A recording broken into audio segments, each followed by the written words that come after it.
One, if you live in a capitalistic society, you got to learn this concept. This concept is called income shifting. Income shifting. Income shifting basically means I understand that in America, I only get paid in 3 ways, or there are 3 types of income I can generate in a capitalistic society. The first one is the most popular. The first way that most people choose to get paid is a W-2. Now, notice I said choose to get paid because you got options. It's just that the system pretty much puts you in a W-2 option. That's the one they promote the hardest. Also known as a what? A job. Make sense? So this is the job situation, and a job pays you on a format called a W-2. The second way you can choose to get paid in America, notice I said choose, is because you have a choice, is a 1099. A 1099 is also known as a business or a small business. We're going to show you the advantages of a 1099.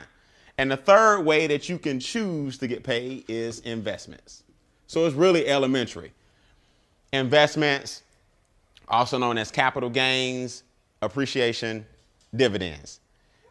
The goal for all of us in this room is to take your money from your W-2, invest it through some type of business, and ultimately end up where all your money is making you what?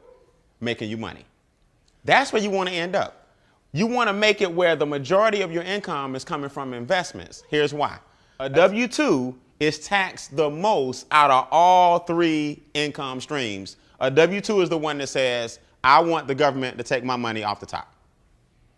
So I'm going to give the government 28 to 33% of my income before I see a dime. Now, here's my thing. There's nothing wrong with a job. There's nothing wrong with a W-2. Just know that that's the game that you signed up for when you had more choices. But again, if you have a W-2, it's no problem, but start making your way this way so you can give yourself a pay raise, and we teach you how to do it. This guy right here says, you know what? I'm going to get taxed 15 to 23%. Now, that's way better than 28 to 33. But it's not as good as this guy down here. Money says I get taxed less than 10%. Now, I'm not the smartest person in the world. I have an English degree, not a math degree. But my numbers up here do tell me that if I can get a government less than 10%, instead of giving the government, up to 33%, I need to really start finding a way to give the government less money. So here's the concept. Instead of always trying to get people to make more money, let's give away less money, and that's giving yourself a pay raise, and I'm gonna prove it to you. All right. So here's the philosophy. We talked about the 3 avenues of income and about how much they get taxed. Here's the philosophy of each of these different organizations, or each of these different individuals, I should say. I'm sorry. This person says, I'm gonna work. I work. I pay taxes. Then I spend. That's just the way it is. That's the philosophy of a W-2 person. Robert Kiyosaki said it best. Rich Dad, Poor Dad, Cash Flow Quadrants, all of his books. He talks about this. I'm going to work first. I'm going to pay taxes second. And I'm going to spend what? Last. This person says my business is going to work. I'm going to spend second. And I'm going to pay taxes third. That formula and that attitude alone puts more money back in your pocket because the government rewards 1099s and business people before they reward W-2s and jobs. This person wants the taxes to come off first. This person wants the taxes to come off last. Now, I don't know about y'all, but I just feel like if I'm doing the work, I need to get paid when? First. This group right here, or this attitude is my money is going to work first. I'm going to spend second, and I'm going to pay taxes when? Last. So either way, these 2 are more beneficial because you pay taxes in the end. So let's get into it. How in the world do you literally shift your income from one income stream to the next? All right, this is real simple. In our company, we teach you 3 strategies to go from the highest tax bracket or the highest form of being taxed to the lowest form of being taxed. 3 strategies. Okay, remember I told you it's 3 solutions to your 4 problems. Strategy one is create what's called a positive cash flow cycle. We also call it cash flow success. Most people have a cycle of cash flow failure. The first thing we got to do in order to make our way over here is take your current income without you having to market or sell a dime and create a cash flow what cycle? Success. Most people have a cash flow what? Failure. So the first thing we got to do is flip that. Here's what a cash flow failure cycle is. Your lack of money is costing you money. In other words, who can relate to this? Now, just be honest. Either you know somebody or yourself, because I've been there, I've done that. The bills are late, so all of them got a little late fee on them, right? The lights ain't off, but the light bill may have been $130, but yours $155 because $25 late fee, right? Everybody can relate to that. The gas is not off, but if you look at all your bills, there's a gas fee. See, the lack of money is costing you money. The rent is late. It's due on the 5th, but I get paid on the 7th. So unfortunately, I just got to pay mine on the what? On the 7th. The lack of money costs you money. So if your rent is $11.50, but you're paying $12.50 only because it's late, your lack of money is costing you what?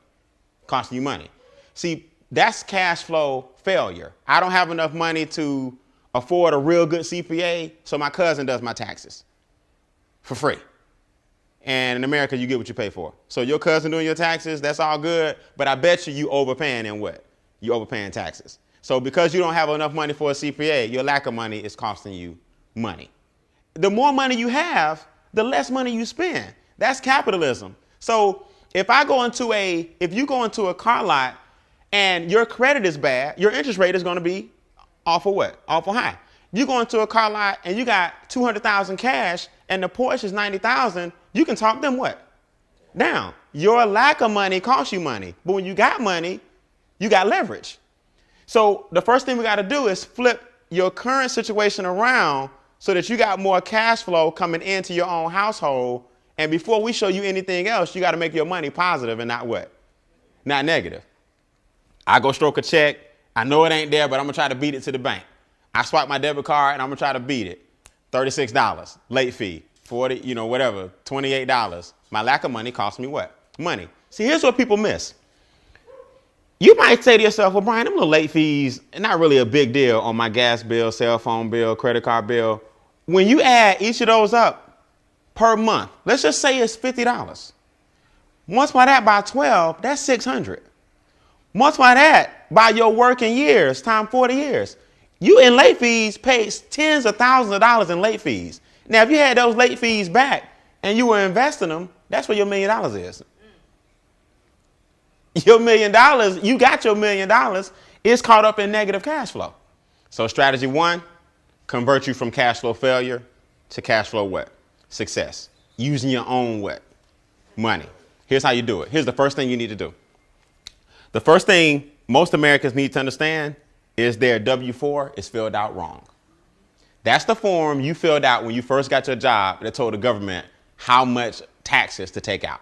Most people filled it out so long ago, and human resources really can't help you fill it out. And most people don't understand the W-4 and didn't claim or didn't have enough exemptions and gave the government the majority of their money. Now, if you go to irs.gov on the website, it states most people, which is 114 million Americans, have their form filled out incorrectly. It says they are overpaying taxes on average of $40 a week too much. Now, last time I checked, $40 a week times 4 is $160 per what? Month. Do you think if you had an extra $160 come back into your check, it might be able to cut off some of them late fees and flip that around, right? So the first thing we do is we tell people, adjust your W-4, and here's why. People think that getting a refund check in America, like your accountant or the person who does your taxes did you a big favor. They really didn't. It's called a refund. That means we took all this money out your paycheck.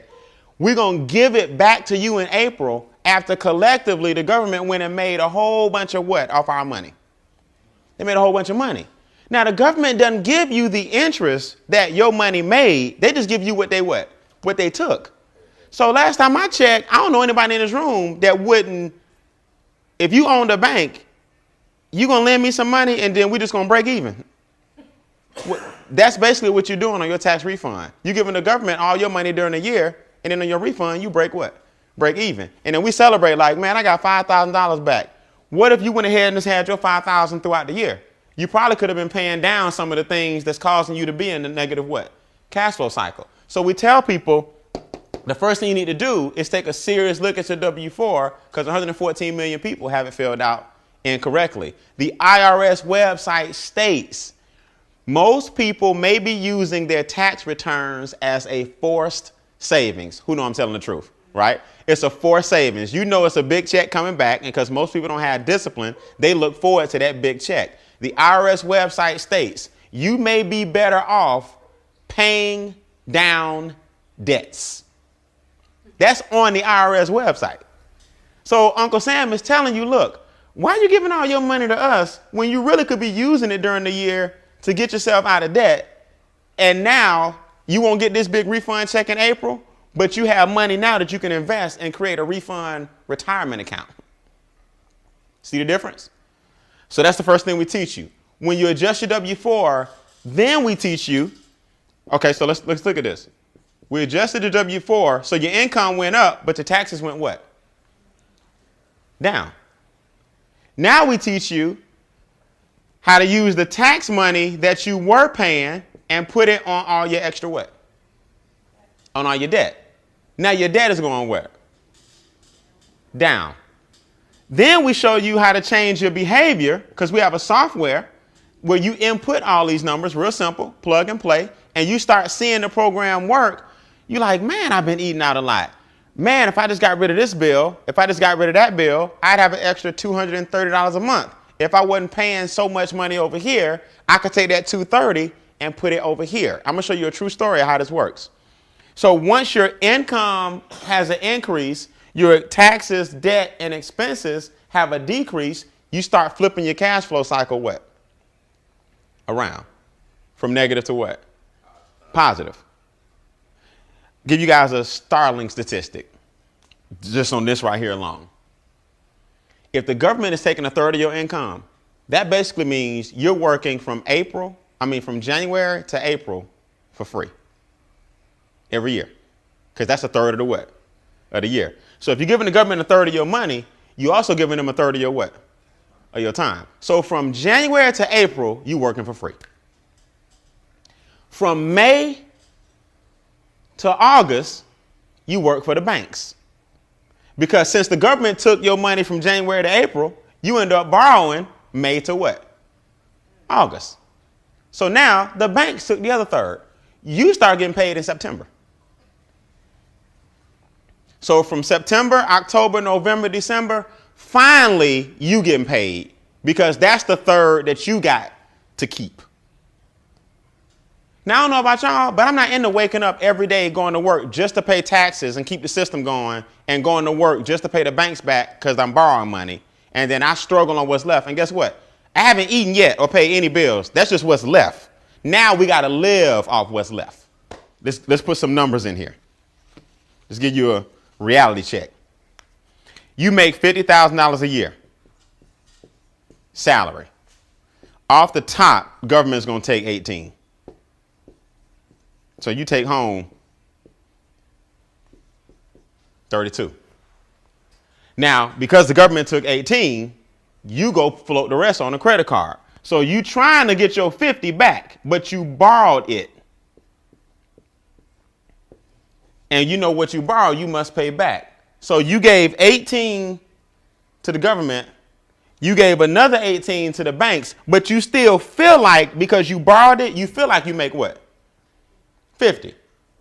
But it's paper money. It ain't real money. It's paper money. So you got to end up giving it back. So in reality, we got to take another 18 off.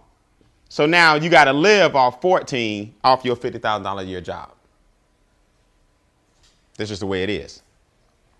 So now you got to eat, travel, and do everything else with this. That's why most Americans, when you jump in this game right here, the rat race began the minute you got in. So how do we fix it? Here's what people I'm gonna give you a success story, then I'm gonna tell you how to correct it.